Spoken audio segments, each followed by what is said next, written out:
الحمد لله واحد الأحد الفرد الصمد الذي لم يلد ولم يولد ولم يكن له كفوا أحد، وصلوات الله وسلامه على خير البرية وأزكى البشرية محمد صلى الله عليه وسلم.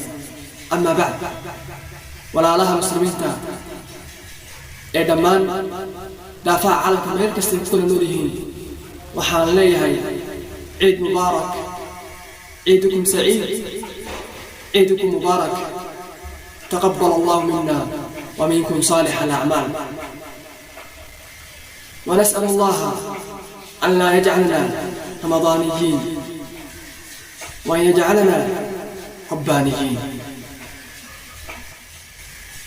walaalayaal, intaa dabadeed waxaa wacan oo qofka muslimka u wacan inuu walaalkiis muslimka ah uu tahniye u diro. ciid mubaarak, ciid saciid, waa hambaliyo. way wanaagsantahay qofka muslimka in isku hambaliyeeyo, waayo waa maalin farxada, waa maalin ciida, waa maalin caruur iyo ciroolaba ay faraxsan yihiin.